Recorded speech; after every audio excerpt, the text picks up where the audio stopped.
Hey everybody, this is Russ from Retro Gamecore. Today we're going to knock out part 2 of the Retroid Pocket 2 Plus starter guide. A couple notes before we get too deep into the weeds. Number one is that I expect that part 1 has already been viewed at this point. So if you haven't watched it already, go back and watch that one first, because a lot of the things that we're going to do today are going to be built upon the things that we set up in part 1. And in that first video, we set up the fundamental things like RetroArch as well as everything up to the Super Nintendo. And so in this one, we're going to take a stab at other systems leading all the way up to PS2. And another note here is primarily we're going to focus on the Retroid front-end launcher, which is what ships with the device itself. There are plenty of other front-end solutions, things like Dig and the Reset Collection and Launchbox, and I'll likely cover those in a different video. For this one, we're just going to stick with what comes with the device. And as you get more familiar with the Retroid Pocket 2 Plus, you'll learn that there are many ways to skin this cat. And so some of the options I'm going to show you here are just one of many different things that you can try out to get the best performance for your device. Either way, the solutions I put into this video are going to be the easiest ones to just get up and running. And so, without any further delay, let's jump into it.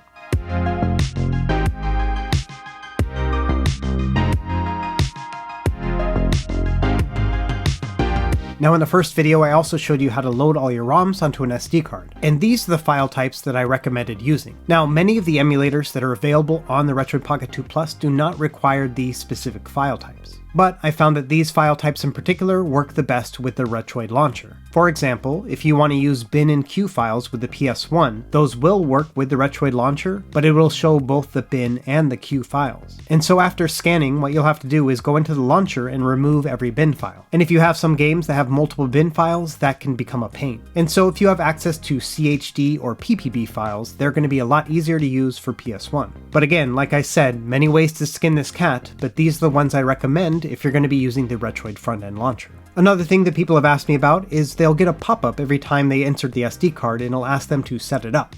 And so you can go through this setup wizard. It's going to ask you, do you want to set it up for handheld console storage or portable storage? Now, handheld console storage is also known as scoped storage. What that means is that it's going to basically behave as internal storage. And at this time, I don't recommend using that option, because that means you won't be able to eject the SD card and put it in your computer and have it readable. Instead, you'll have to rely on USB transfers, which has a very low transfer speed compared to just doing it directly with the SD card. So in that sense, I recommend setting it to portable storage. And you should only have to do this one time and then it won't ask you again. But yeah, I recommend portable storage here.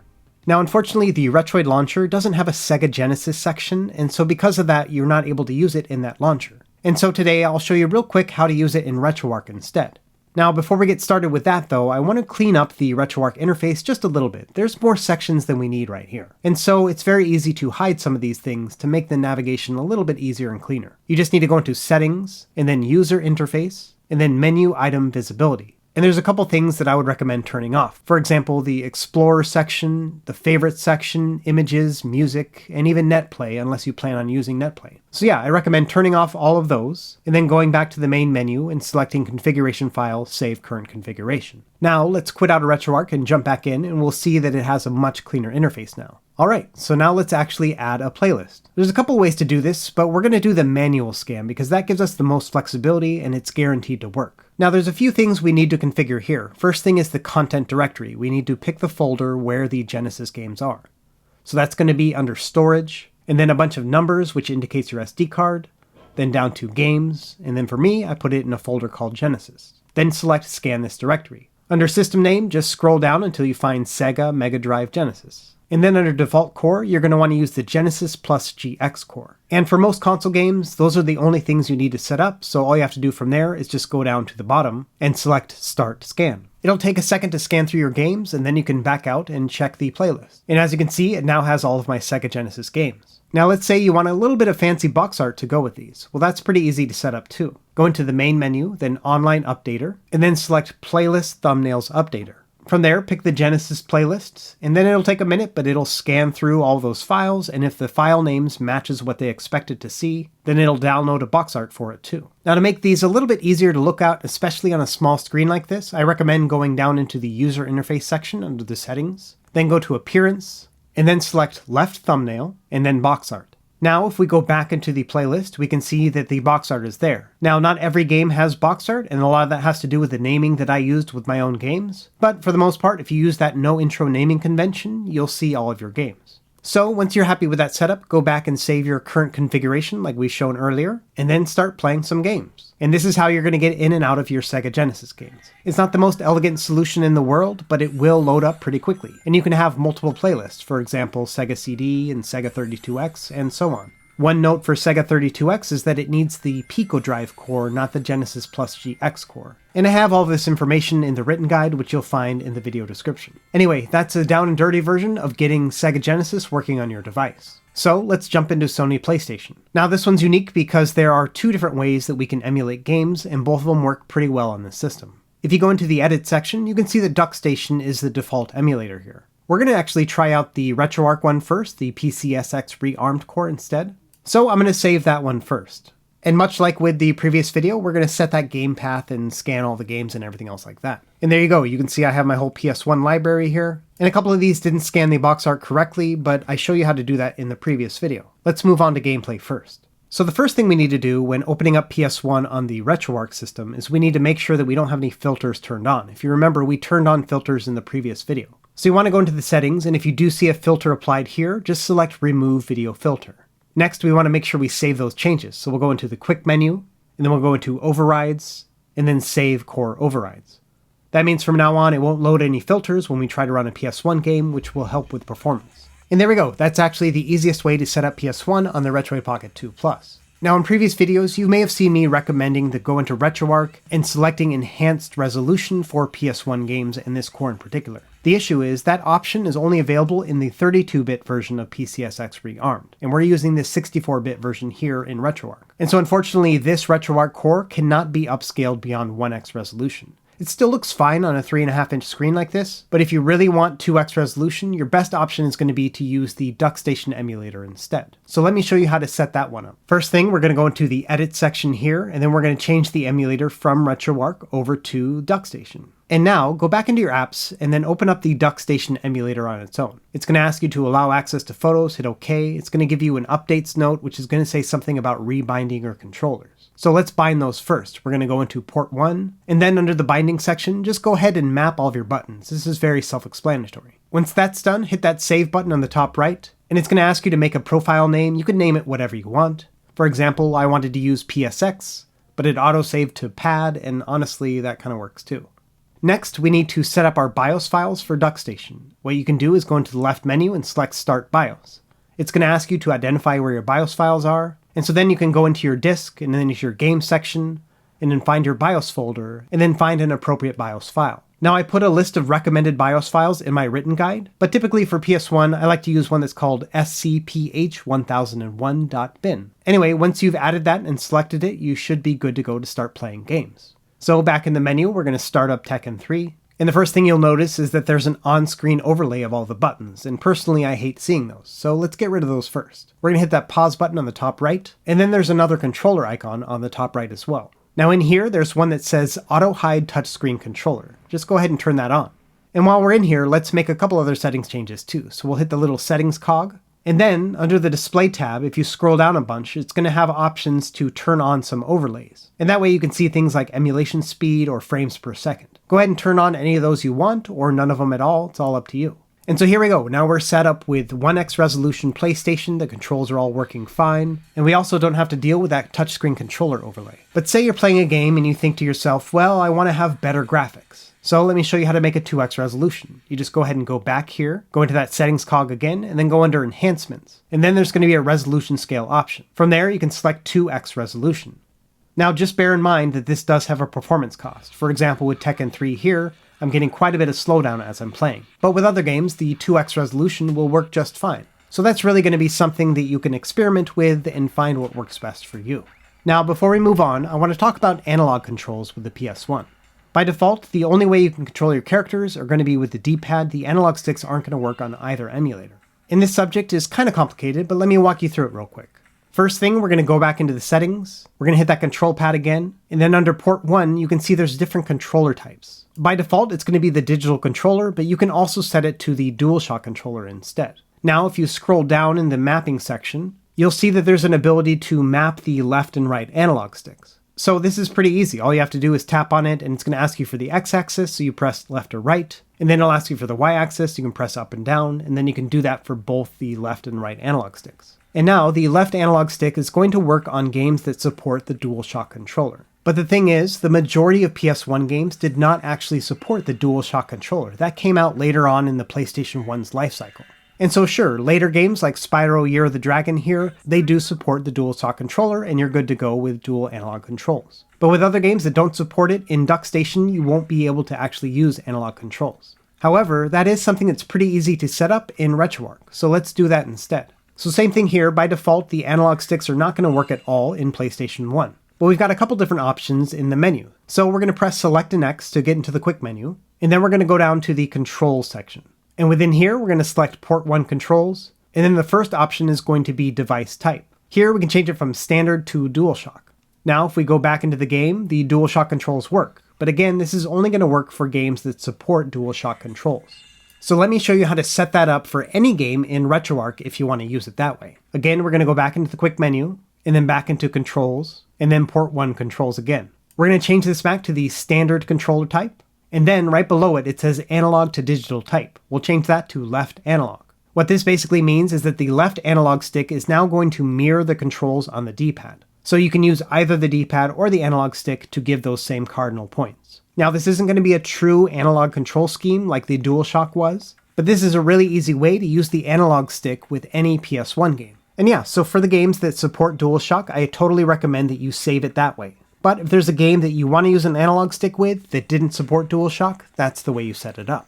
Okay, so once you have a control scheme that you like, let me show you how to save that control scheme for that specific game. So say for example with Spyro Year of the Dragon, I want to use DualShock analog controls. I'm going to go back into the controls section, I'm going to set it back to DualShock, and then I'm going to go back into the main controls menu, and then I'll select Save Game Remap File. What that's going to do is remap the controls for only this one game. From now on, anytime I open up Spyro Year of the Dragon, it's going to have DualShock controls. And then you just have to do that for the other PS1 games in your catalog. So honestly, because of the fine-tuned controls that you can do in RetroArch, like being able to set specific controls like this, and the fact that this has autosaves and autoloads already set up, I actually recommend using this RetroArch core over the DuckStation core. You're definitely going to get some better graphics with DuckStation for the games that support 2x resolution, but personally I think that the quality of life features in RetroArch are more worth it.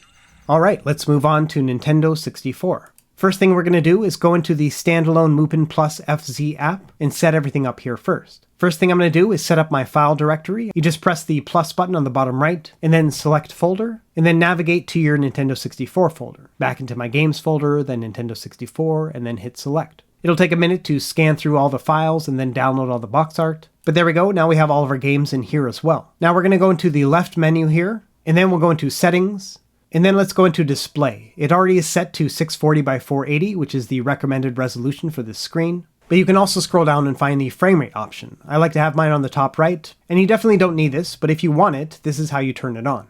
Okay, that's basically it for this setup. Let's go into the Retroid launcher now, and then I'm just going to very quickly go and add all the games like we have already. Again, it's going to scan through all your games, and then they'll show up, and they'll download the box art if you're lucky. And that's probably the most basic way to show how to set up Nintendo 64. Now, in my last video, I also talked about the spreadsheet that's available through the Retro Handhelds website. So if you scroll down about halfway through the page here, you'll find the Wikis and More section, and then the Retroid Pocket 2 Plus game settings. And that'll open up a Google Sheets here, which has all sorts of options depending on the system you're trying to run. So, for example, if we go over to the Nintendo 64 tab, you can see it shows all these games that have been tested. For example, with Mario Kart, it says it recommends the RICE Accurate Graphics backend. And there's a couple other options within here as well. So let me show you how to change the different graphics backend on Nintendo 64. First thing you have to do is go directly into the Mupen 64 app, then find your game, for example Mario Kart 64, then go down into Settings, and then as you scroll down you'll find an option that says Emulation Profile. And within here you can see all the different graphic backends that are available. So we can set it to RICE Accurate as recommended in the spreadsheet. And that's it, you can use this for any of the games that say that they would work better with a different emulation profile. But by default, most of them are going to work pretty good. Alright, now let's set up Nintendo DS. This one's pretty easy. First thing you have to do is get that Drastic emulator. And it costs $5 on the Google Play Store, but it is by far the best way to emulate DS on Android. So go ahead and open this up, and then allow it to access your files as well as your microphone, because you're going to want to be able to use that to blow into the mic for certain games. And generally, this will actually find your DS games right then and there. But if it doesn't, just go ahead and select Load Game and then go to your folder. So let's start up a game and change some of these settings to get everything tweaked. As you can see, there's an on-screen overlay of the controllers, which always annoy me, so let's go ahead and change those out. We're going to go into the menu, and then Options, and then select Virtual Gamepad. And then all the way at the bottom, there's going to be an option that says Controller Opacity. I like to set that all the way to 0%. While we're in here, let's also map the controllers. Now it'll initially map everything for you, but it doesn't give you the best options available. So instead, what you want to do is select Key Mapping, then No Mapping, and then select Map Control. From here, you just want to remap your buttons, super simple. But most importantly, after you do that, you can then go and map the special keys. Now there's quite a few things we can do within here, but what I like to do is map the L1 and R1 to different screen swap options. For example here, for screen swap, I'm going to use L1. And then for the other ones, I'm just going to press skip. And then when it gets to half screen swap, I like to use R1. And that's it, you can skip through the rest here, and now we have it mapped to have the regular DS controls, as well as our screen swap options. Next thing I recommend is going into the video options, and then changing the frame skip from auto to none. And finally, under high resolution 3D rendering, I like to turn that one on as well. Okay, now we're ready to start playing. So as you can see here, it's going to show both screens up top, but if I mess around with the left and right bumpers here, I can change it between having two screens at once or just one screen, and then I can swap between the two on the fly. And this is going to be really handy depending on what game you're playing. For example, with Mario Kart, this looks really good in just one single screen like this. But if I need to, I can always swap between the screens if I want to see the other screen at some point.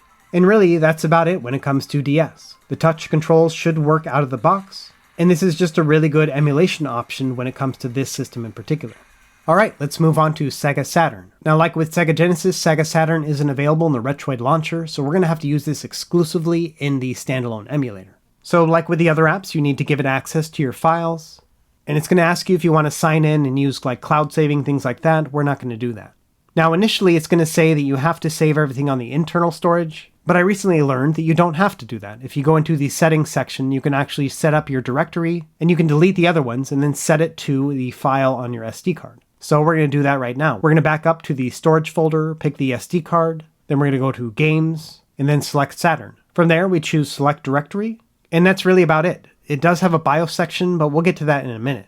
After that, it'll scan your directory, and you can see your games here. So now, let me show you how to set up the BIOS files. Now this step isn't necessary, but it does give you the nice Saturn boot logo, and it can help with compatibility with some games. We're going to go into the Files app, and then go into the SD card here on the left menu, and then we'll navigate to our Games folder and then BIOS. And then, provided that you've added the BIOS files to your folder here, you should be able to find the Saturn BIOS. And they're typically going to be labeled as saturn_bios.bin. Just go ahead and long press on that file, and then on the top right, select Copy To. Then navigate to the internal storage, and then at the very bottom you'll find something that says Yaba Use or Yaba Use, I don't know what it's supposed to be. And within that, there will be a BIOS folder. And all you have to do at that point is just paste that BIOS file in. Now let's go ahead and refresh the games list just to make sure we're good. And then if we go into Settings, now we can actually select the BIOS section, and it'll give us the option to select our Saturn BIOS. Also, if you want, you can go into the settings and turn on your frames per second. It does have frame skip on automatically, but I found that the frame skip on this app in particular works really well. So we're going to leave that on too. Next, let's set up our gamepad. Under Player 1 Input Device, we'll select Choose, and we'll select Retro Station Controller. Then it's going to ask you to edit the key map, and here just go ahead and map all of your keys. For the Saturn controller, I like to use Y, B, and A for A, B, and C, and then L1, X, and R1 for X, Y, and Z. I typically don't map the left and right analog triggers, and then I set Menu to Select. And that's about it, so let's go ahead and start up a game and make sure everything's working. And if you have the BIOS set up correctly, you're going to see that nice Saturn boot logo. That's super nostalgic and cool. You'll also see that the frame skip is working here, and if the game starts to feel a little bit jittery, you can always go in and try to turn the frame skip off and see if that improves things.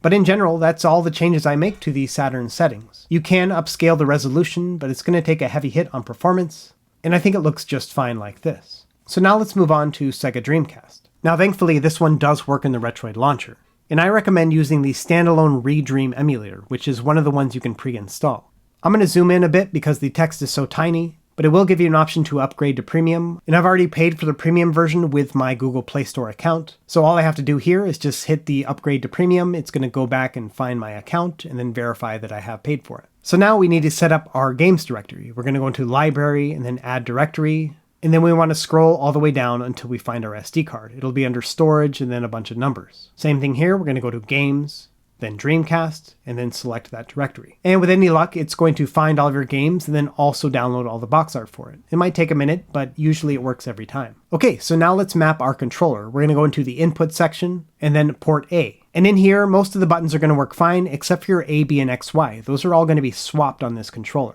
So just go in here and make sure that the A button is set to the bottom button and B is to the right button, and so on and so forth. And as you assign these new buttons, you may have to go and assign other ones. For example, your left and right trigger might get hosed up, so just go ahead and assign those as well. Same thing with your start button. I recommend going back and readjusting that one too. Anyway, once you've remapped everything, we're good to go. Let's go ahead and add it to our Retroid launcher. By default, it's going to use the Redream emulator, so you don't have to make any changes there. And then all you have to do is find the game path for your Dreamcast games and then scan that folder. And again, a couple didn't actually scrape the box art. I'll fix those later. So yeah, in a nutshell, that's how you're going to set up Dreamcast. Now there's another emulator you can use. It's called Flycast, and it works okay, but the weird thing about it is it doesn't actually accept any of your touch inputs on the gamepad itself. And so what you'll have to do is set up a USB keyboard and mouse in order to actually select everything. And honestly, the Redream emulator is so good that I don't really recommend that one anyway. Now, if you want to have the fancy Dreamcast boot logo when you start up a game, you're going to have to add the BIOS folder to a specific folder. And it's kind of a pain to set up because you have to rename the file and stuff. So what I'll do is I'll leave written instructions on how to do that in the written guide below. Anyway, let's move on to PSP. Now, same thing here. This one works with the Retroid launcher, and to set it up, you're going to have to scan your folders. And unfortunately, neither of my box arts showed up on this one, so I am going to actually go through and add the box arts manually here real quick. And I showed you how to do this in the previous video, so I'm just going to do it super fast. Now, by default, it's already set up for the PPSSPP emulator, so let's go and configure that one first before we start up any games. We're going to open up the app and then go into Settings, and here you can swap between the OpenGL and Vulkan backends. I honestly recommend the OpenGL backend because the graphics tend to be more accurate, but you can swap between the two depending on the game you're playing. Also, under rendering resolution, every game's going to run pretty well at 1x resolution, but a lot are going to run well at 2x resolution. So by default, you can turn that one on to 2x resolution. On top of that, I would recommend scrolling down to the Show FPS counter, and then setting that to both. Finally, go back into the settings and go into Controls, and then turn off the on-screen touch controls. And then under Control Mapping, we also need to assign our A, B, and X, Y buttons. So the easiest way to do that is actually just to delete the 4 cardinal points here, and then remap them again using the correct buttons. And that's it. You can go ahead and back out, and we're actually good to go. That's all the configuration you really need to do for PSP. The biggest thing you'll have to consider when playing PSP is what resolution you're going to use in order to get a full frame rate. So for example, Tekken 6 runs just fine at 2x resolution, but Wipeout Pulse will dip down to below 60 frames per second if you have it on 2x. So you got a couple options here. You can go back into the settings and turn on auto frame skip, or you can set it back down to a 1x resolution. Either way, you've got quite a few options here.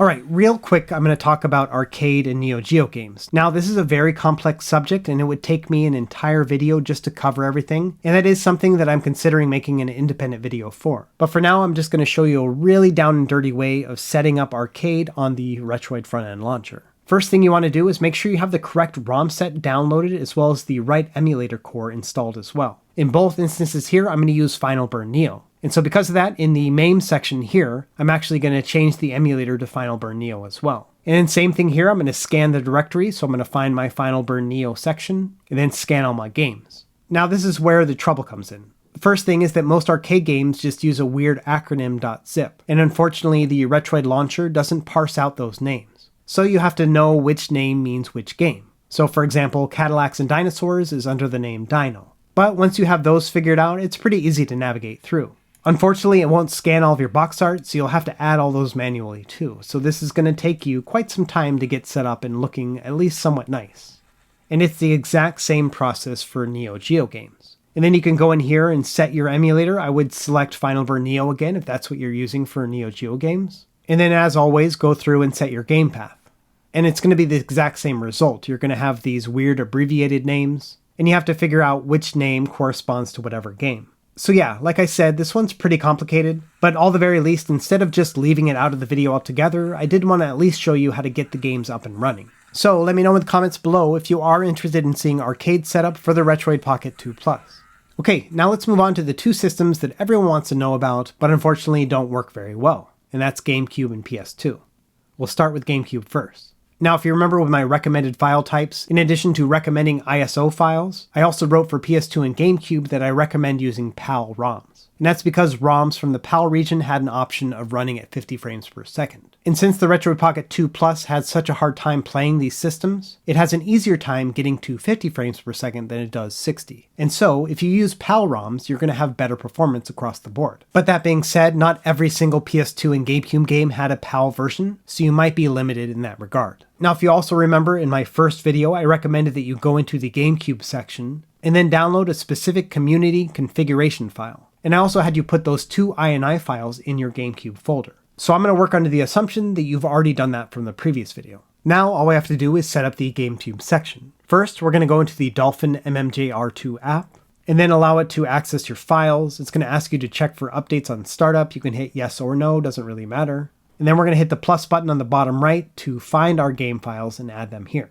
From here, just navigate to your GameCube folder, and then select that folder. And it should now find all of your games. So now let's set up those community configuration files. We're going to go into the Files app first, then go into the internal storage on our Retroid Pocket 2 Plus, and then go into the MMJR revamp folder, and within here there's a config folder. And these are going to be the configuration files. What you want to do is long press the Dolphin INI file, as well as the GFX INI file. And then you want to delete those two files, because we're going to replace those with community files. Now go back to your SD card, into your GameCube folder, and then find those same INI files that we saved previously. Then long press on each of those, then select Copy To, then go back to the internal storage, MMJR folder, config folder, and then paste them there. And so now we've replaced the default configuration files with the community ones. And so same thing here, we're going to scan the folder into our Retroid launcher, and by default it has the Dolphin emulator here, so we don't need to make any other changes.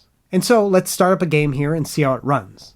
So let's test it with Sonic Heroes. This one usually runs pretty well with the community configuration file. Once the game's loaded, go ahead and swipe up and then press the back button, and then you should find a quick settings option. And here you're going to find the community configuration options. For example, it's set to an internal resolution by default of 0.7x. And that does give you a lower resolution, but it doesn't look too bad on a 3.5-inch screen like this. And so as you can see, right out of the box, the community configuration file works really well with Sonic Heroes.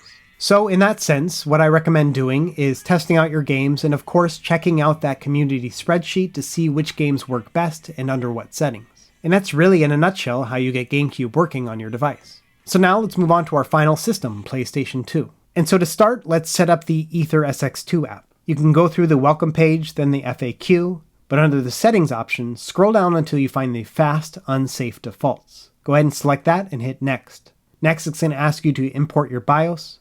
Again, I'll have the recommended BIOS files listed in my written guide down below. So all you have to do is just navigate to those and then select them. Personally, I like to use the 90001 BIOS, but there are plenty of different options available. After that, it's going to ask you to go into the game directories. And same thing here, just navigate to your games folder, find PS2, and then select that directory. You'll find that this app works a lot like the DuckStation app.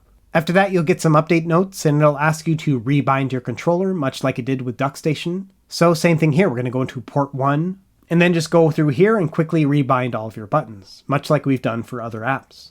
After that, go into the left menu and select App Settings. Now, in order to get games to work at a proper speed, there's a couple different things you want to do. On games that have a hard time running, I would recommend turning off the frame limit. And then also you want to adjust the cycle rate and the cycle skip. By default, I like to put things at 60% cycle rate and maximum underclock for the cycle skip. Under the graphics setting, you can go near the bottom and you can turn on a bunch of different notifications if you want to see them. For example, the resolution, frames per second, and emulation speed. Now, once you start up a game, you're going to get this on-screen overlay, which is super annoying. So hit the pause button on the top right, then hit that controller pad, and then under Add and Remove Buttons, I would recommend unchecking everything except for the Open Pause menu. Now on the top right, you'll have that little pause button, which will allow you to get in and out of the options if you need to change things like your frame limiter or your cycle rate.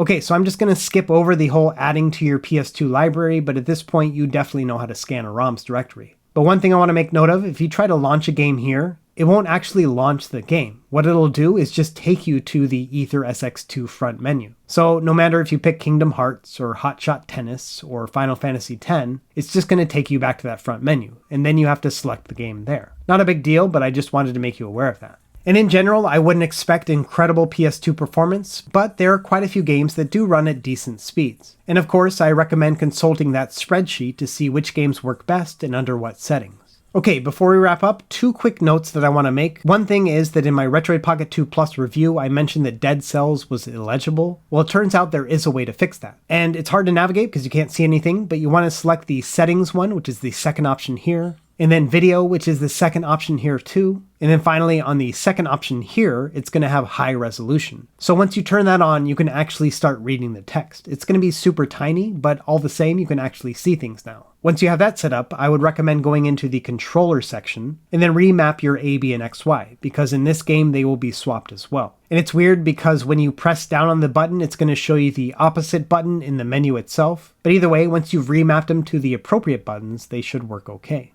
Anyway, that's it. That's how you set up Dead Cells. You have to go and set up that high resolution, and then you need to remap your buttons. But after that, the game works really well, and it's one of my favorite Android games to play on this device. Now finally, let me show you how to personalize the launcher. If you hit that top left button up here, you can swap between a light and a dark menu here, and then you can also add your name and maybe a personal picture as well. Now because I've downloaded so many different games and have all these box arts in my downloads folder, I'm just going to look through here and find something that might be pretty cool. In fact, this picture of Sonic the Hedgehog looks like it might do fine. So just pick the picture here and then you can crop it however you'd like, and then press the check mark on the top right. So there we go. Now I have a picture of Sonic and my name, and now the Retroid Pocket 2 Plus feels like it's mine. Alright everyone, that's really about it for this video. I know this was a long one, but I hope it was very helpful for you. And I didn't jump too far into the weeds with any of these emulators. There's a lot more things that you can kind of play around with. But at the very least, I think this is going to get you 90% of the way there. Now, I'm not done with the Retroid Pocket 2 Plus yet. I do think that I need to do another video about different front-end options, and I'm also hoping that the Retroid launcher gets an update here pretty soon too. On top of that, I'm going to consider doing some other systems like arcade and maybe Amiga, things like that. So let me know in the comments below what you're interested in seeing. As always, thanks for watching. Be sure to like and subscribe if you found this helpful, and we will see you next time. Happy gaming.